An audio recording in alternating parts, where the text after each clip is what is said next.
Hey guys, welcome back to Cereal at Midnight. My name is Heath, and this is a tall stack of new arrivals from Umbrella Entertainment.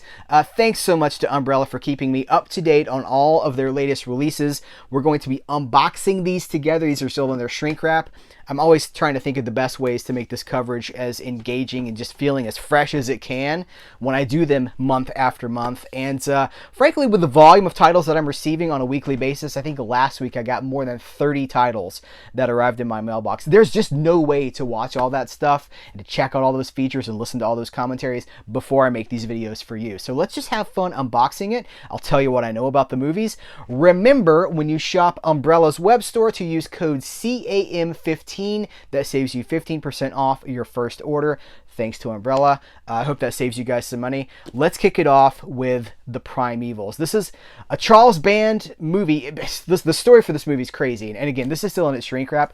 I haven't seen The Primevals. Back in the day, Charles Band created the Empire Pictures. We're talking about those movies from this box set. The Dungeon Master, Dolls, Cellar, Dweller, all these movies. Very high concept, low budget. It was sort of the Canon Films model, also maybe the Corman model, taking these really interesting ideas, putting a little bit of money at it, throwing a little bit of money at it, but the movies were getting more and more ambitious. And where this box set ends is pretty much the end of the company.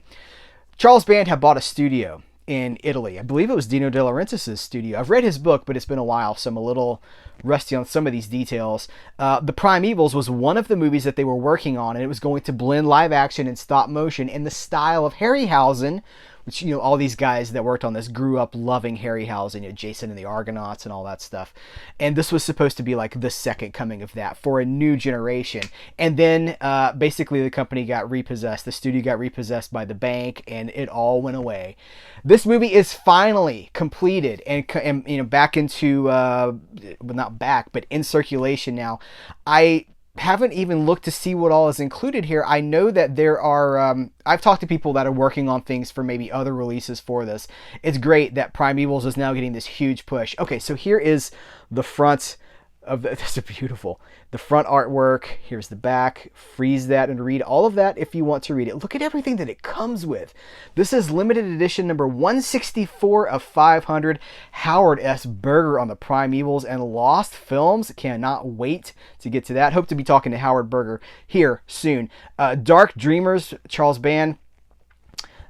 Man, this just goes on and on and on. A celebration of tenacity. Q&A at Industrial Light and Magic. What? Charles Band and David Allen on the Primevals. I'm just reading to you guys, but listen, I try to go into these things now as blindly as I can. I don't do every video like this, but for these, I just think it's fun to be able to do this together. All right, so here's the box. Oh, let's see what's under. Let's see what's under this this card here. Oh.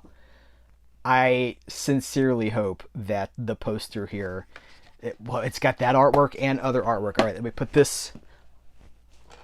Let me put that right there. Whoo! Look at the stuff here with all this. Okay, here is the O card. I think this is the store exclusive O card. Let's get the movie out of here. There's the artwork that so many people know, because this is the artwork that I think has been circulating for a while. Let me flip this around. Right. Here's the disc art. Here's the poster.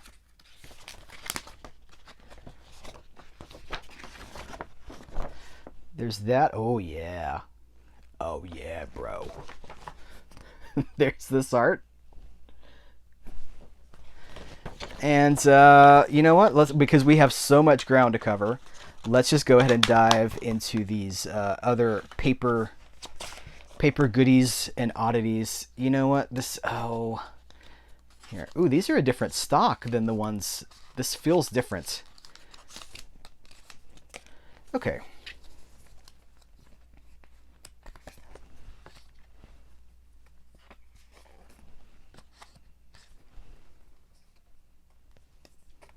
There's a lot of them too.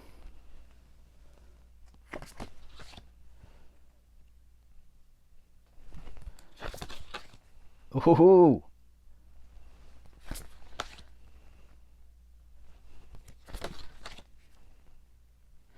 All right. And here, I'll set these to the side. Here's our book. It's a sexy book. Sexy book about the primevals. Oh, man. Oh, yeah. Oh, yeah. In a world where one movie doesn't come out when it's supposed to, one booklet will reveal the truth. The Primevals. Rated R. Actually, what is this rated? I don't know if it would have the rating on there because of the fact that it's Australian. I'm not going to look too hard. Maybe it's on there. Maybe it's not. All right, I'm not going to go page by page here, but that's the booklet for this. Let me put these back in this, and we'll move on to The Quiet Family. I am not familiar at all with this. This is, let's see, audio commentary by Kim Ji-woon and actor Song Kang-ho. The Ruthless Comedy. So this is a comedy? All right, let's get this out of its shrink wrap here and delve into the package. All right, what is under here? A key. What is the meaning of the key? This is like the little... Let me get the little gummy bit off of the middle of the key number there. What is the meaning of the key? Heath is available. Heath speaks about himself in the third person. Heath is available for voice acting jobs if you need narration for your film. Pitch jobs for myself. All right, here's the O card, replicating the same artwork we just saw. I'll flip this around later, but the other side is going to be the clean art. Here's the poster. The poster. Right here.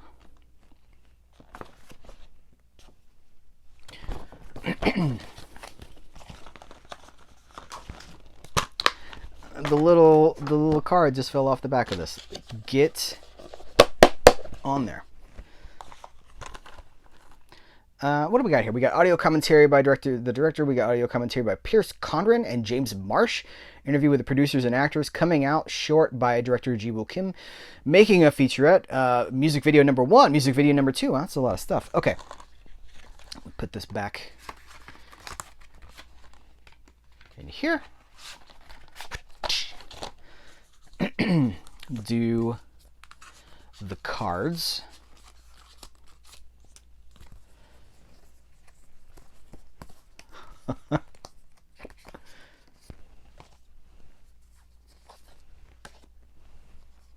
Seeing them for the first time in my monitor here.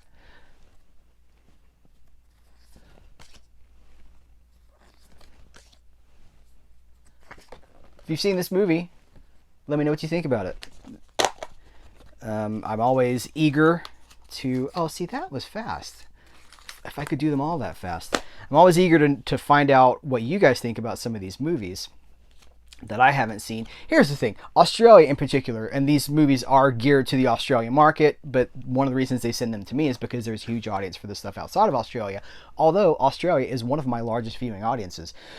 We didn't get a lot of these movies here in the United States. Maybe they were art house films. Maybe they were at the video store. But some of these movies just have zero representation on my side of the world, and so I'm going into a lot of these blind. So if you've seen them and if you can add something to the conversation about them, please do. I mean, I'm not saying spoil it for me or for anybody else, but like if you can be like, oh no, that's really good, I think you'll like it, you know, that sort of a thing. All right, joint security area. This is the 4K. Get a good look at that. I'm gonna read while I'm taking the shrink wrap off. There's a lot of stuff here. Audio commentary with the director. Audio commentary, another audio commentary with the director and the actors. Okay, so one with just with the director, one with the director and the actors. English subtitles, the JSA story archival. Do you guys think they're leaning into that JSA acronym? Well, do you think they're leaning into that because of the DC Comics JSA, or do you think did they even know what JSA is? in, I'm going to assume this is a Korean film. Do you think they even know?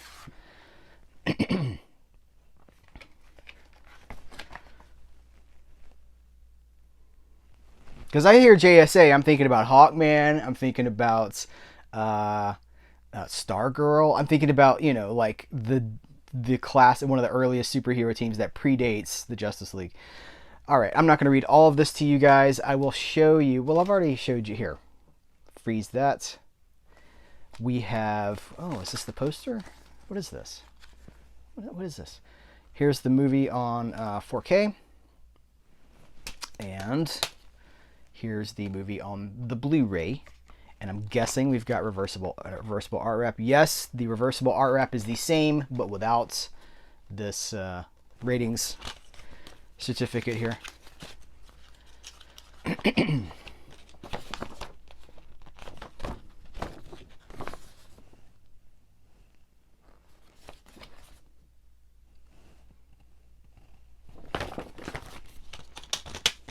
Oh, I just realized we didn't look at what's under here. All right, boosh. Oh, okay, we've already seen that from the O card.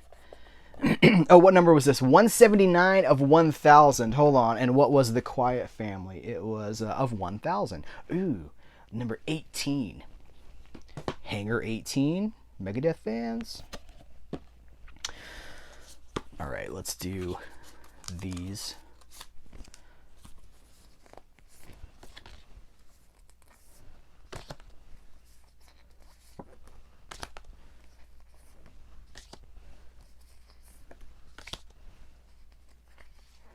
I'm going to start a second channel. It's going to be an ASMR channel, and I'm just going to page through cards like this. It's just be like,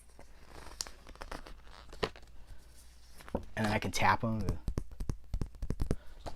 Some of you guys are going to be super into that, and some of you guys are going to be like, I'm never watching this channel again. I hate it. I hate it. Ah! There's never any middle ground. It's like, that's amazing, or I hate it, and I hate you, and you ruined everything.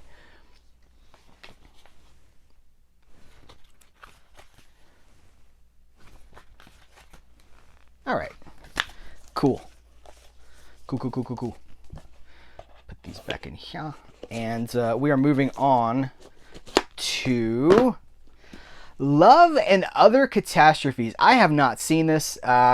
This is another, like, I think, yeah, the next two are comedies that, again, like, we just didn't get stuff like this in the U.S. back in the mid-90s. What is the year on this? 1990. I think, yeah, it's too small to read. You're like, why can't you read it? This is the year right here. Can you read it? No, especially not when it's blurring here. Here, hold on. Front cover art. But the blur that you see is the blur that I see, even when my glasses on or off. I just see the blur. I see like a 1 and a 9, and is it a 96 or a 98? We'll find out more in a second. The trouble with love is you never know where it's going to strike next. Don't know why I'm using the 30s announcer voice. Only available from Umbrella Web Store. The primary collector's edition includes. All right, so we've got an audio commentary with the director and an interview with actor Matt Day. This is number. Ooh, this is super limited, you guys. Number 73 out of 300. Keep it 300. What's under here? I've told this story before, but I'm going to tell it again. These little glue things, my daughter acted like she acted like she blew her nose, and like I think she wiped it on a kid and the kid threw up. And I love that so much. That is, I'm like, yeah. That's just, it cracks me up so much. And so every single time I see one of these little glue dots, I'm like, yep, they'll make you barf. I like this. This is speaking my name right here. This treatment, this is like very, I think about like that 70s show or whatever, like that 90s look back at the style of the 60s and the 70s when everybody was wearing flare pants and like bell bottoms and all this stuff. Oh, what? Oh, yes. This just shot to the top of the list, man. Just for the aesthetic alone, I'm like, oh, what is this? Look at this. Ah, okay. What we got here? This is going to be reversible. Yes. So underneath the disc is the clean art. And we've got this poster here. So what's going to be on the other side of the poster? All right, here's one. Love and Other Catastrophes. Okay. So it's the same piece of key art here that they've kind of multi-purposed, I guess is what I'm trying to say. Hey, kudos to Umbrella for, this is not just horror and exploitation. I have been, look, I like horror and exploitation. That's not the point. You saw how excited I was about the Primevals, right? I am glad that other kinds of movies are getting good treatment, because I like romantic movies and romantic comedies and the kinds of movies we were getting in the 90s. A steady diet of exploitation is like living only on junk food, and you just can't live only on junk food. So I'm really excited. Like, there's room for these other movies on the table. So I'm really glad that I'm getting an opportunity to talk about other kinds of movies. This is a dense book. I cannot wait to go further through this, and let's check out these cards. Somebody's going to say, well, we still have that kind of thing, but it's just on streaming. No, we don't have that thing anymore. It doesn't really exist, and it's not the same. It's not the same. Think about a movie like 200 Cigarettes. Where's that movie? All right, I got to get back to the ASMR here. Lobby cards, lobby cards, lobby cards. Black and white photography. Ooh, I like that. Okay, got 3 more. Dating the Enemy.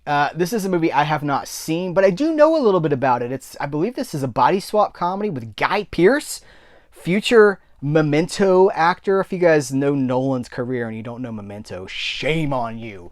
Shame on you. If you've only seen Oppenheimer and the Batman movies, shame on you. Why is Richard Nixon shaming you? I am not a criminal and I love Memento.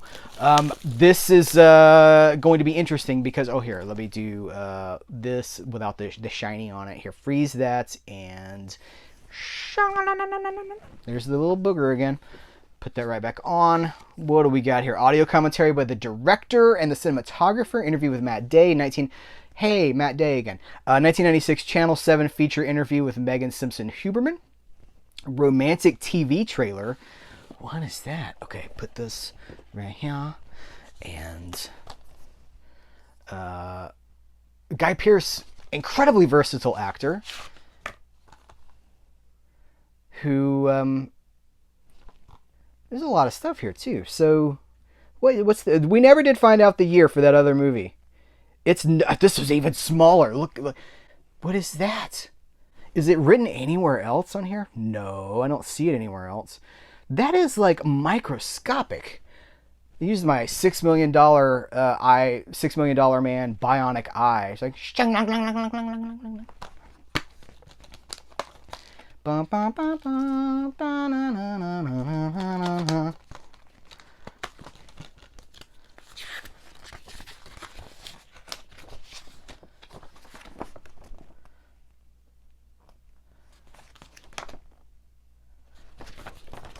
again, happy to be looking at and talking about something that I don't think anybody dies in. That's kind of nice. Here's our booklet.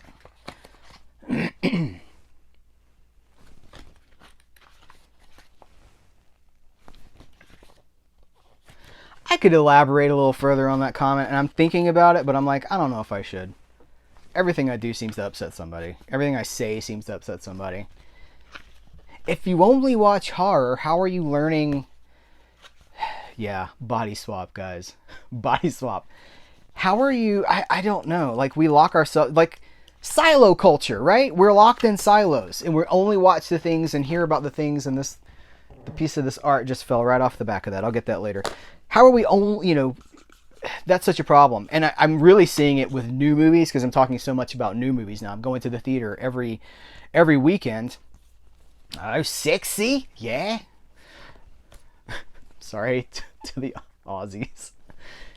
Actually, I get compliments. Multiple people were like, your Australian accent wasn't that bad. I mean, I I try. I listen to I listen to the way people talk. I know there's different regions. I know there's different accents in different places.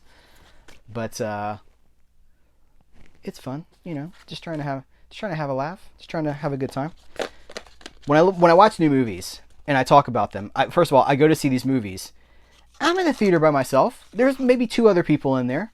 And then I talk about them on my channel, and people are like, I've never heard of this. I'm like, yeah, because we live in silos, man. Nobody's heard of anything because you're like, the mega conglomerate corporations are marketing 5 movies every year that you will see because they've told you to see it. And you're like, okay, I'll go see it. And then everything else it just sinks. And it's frustrating as a movie fan who's been in this space. I've been here watching these movies, talking about them publicly for so long. And people are only watching a certain kind of thing, like Winnie the Pooh, Blood and Honey 2. I'm going to be honest with you guys. I know that there's a market for these movies. Somebody asked, I did a members Q&A recently, which you're probably going to see soon because I'm going to let the members see it first. And then I'll open it up for everybody to see it. And I was talking about public domain, how the Pooh is in the public domain now. And that's a good thing. But unfortunately, I think Pooh is actually I think Winnie the Pooh is kind of a sacred thing it's a sacred statement on childhood. And this is it's just blatant exploitation. But I haven't seen it. So I haven't watched the first one of these. I haven't watched this one. I don't think it's my jam.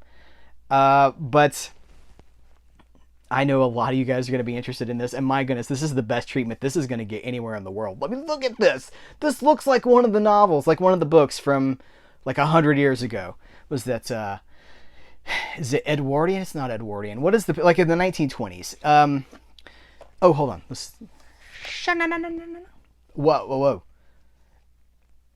It's a twisted perversion of beautiful children's stories. No respect for anything sacred. People have to tarnish everything, says Brendan Pike. Not even beautiful childhood story, but characters who help shape us into what we are safe from modern depravity. Oh, they're leaning into it. Pooing on your childhood. I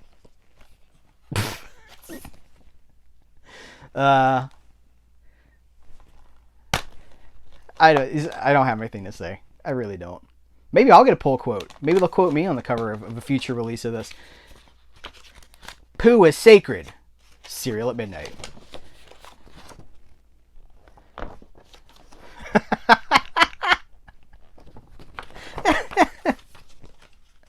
Okay, what is this? This is the sticky story of a bloody Pooh, illustrated by...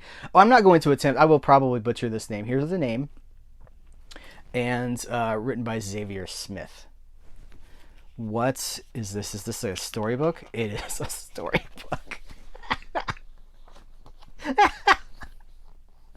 Oh my goodness. In the 100-acre wood, once filled with glee, malice now ruled Pooh and his friends. Oh dear me.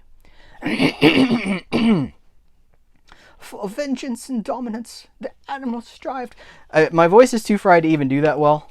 I tried to do a bit of Pooh for you. I tried to do some Pooh on camera for you. Let's see what's on the... This is a thick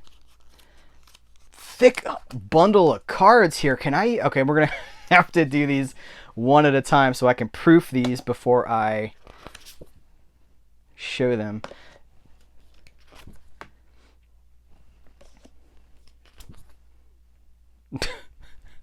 What is this? I'm going to go on record here and say I will probably never watch this. Nor will I ever watch the first one. I'm just not interested. This is not... I understand why it exists. Nor will I watch the Steamboat Willie horror movie that's coming out. But hey, I'm covering it for you guys here because they sent this to me and because I know a lot of... You know, I'm not going to show this one. Show this one. Yeah, some of these I just don't think I can really get... Nah.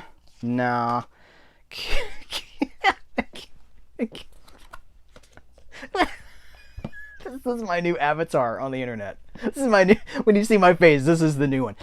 Oh my goodness. Maybe I will watch it, because this has brought me a lot of joy, actually. This, like... Oh my goodness. hopefully everybody that watches this is watching it with tongue firmly planted in cheek, right? You're not watching this and be like, it's just so brutal, guys. It's so gruesome. Oh no, man. All right, we are wrapping it up here. I saved this for last because I think this is, aside from the Primevals, the one I wanted to talk most about. This is Darling, a movie that this is okay. What did they give the premise for this movie? No. And when she was good, she was very, very good. And when she was bad, she was darling. This is a 60s movie. Now, hold on. Can I read the year here? Yes, 1965. This is kind of at the dawn of swinging 60s cinema. Swinging, the idea of like swinging London, the summer of love still in the future, all this stuff. But it's starting to emerge, like the Carnaby Street scene. In music, the Beatles are recording Rubber Soul, but Revolver's right around the corner. And then, of course, Sgt. Pepper's. That's just setting the stage here for that sort of time period. And this thing is loaded up. This is I guess I'm a little jealous. I would have liked to have been on this release. This is a beautiful hardbox presentation. We got a feature-length audio commentary by Nathaniel Thompson and Howard S. Berger. Oh, man. Emergent Female Identity. Julie Christie and the 60s Zeitgeist. A visual essay by Melanie Williams. The War at Home. Kim Newman on Dirk Bogarde trailer. Dirk Bogarde and then trailers. I ran those two together. Dirk Bogarde. Trailers. Oh, hold on. Here. Cover. Side. And let's do this.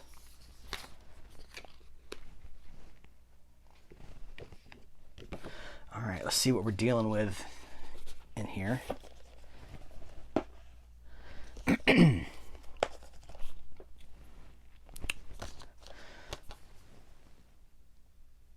powerful and bold motion picture made by adults, with adults, for adults. Well, we don't really get a lot of those anymore. When we do, people don't support them. So it's the axe that I'm grinding more and more often, is that we're just not supporting movies for grown-ups. And that doesn't mean like, ooh, it's rated R, it's naughty. It means like movies that have complicated things to say about the human condition, and that may be a little bit challenging. We're not supporting those movies. Here's the clean art. The Bike Riders, for example. I just got the 4K of The Bike Riders, which I'll be talking about here soon. When I reviewed it, so I saw that movie with, I think, 2 other people, maybe 3 other people. The guy next to me spent most of it on Twitter. Yeah, in the theater, spent most of the movie on Twitter, which was very frustrating.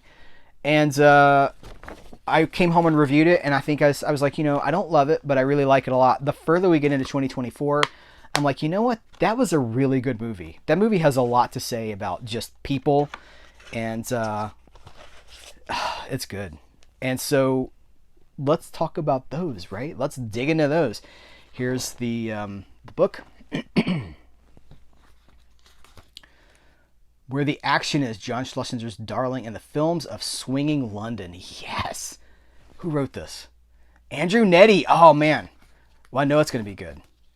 Andrew Nettie on Twitter, or X, whatever, is always posting pictures of like vintage paperback hauls. Like he goes hunting for vintage paperbacks, and I'll show the covers and stuff.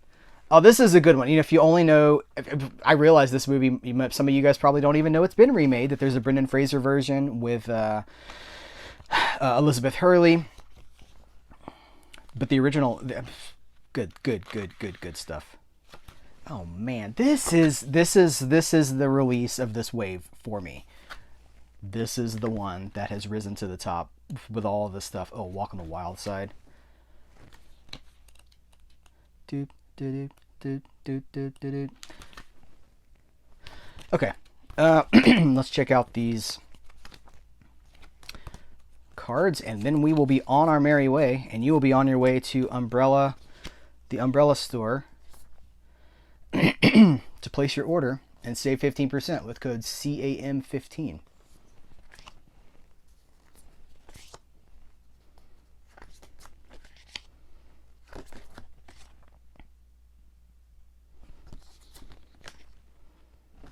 Wonderful. Huge thanks to Umbrella for sending this bundle, this batch of titles to me to cover here on my channel. I love talking about these international releases if you're in the US, and if you're a little bit peeved, because that's a thing that seems to happen more and more as people go like, what? They shake their fist.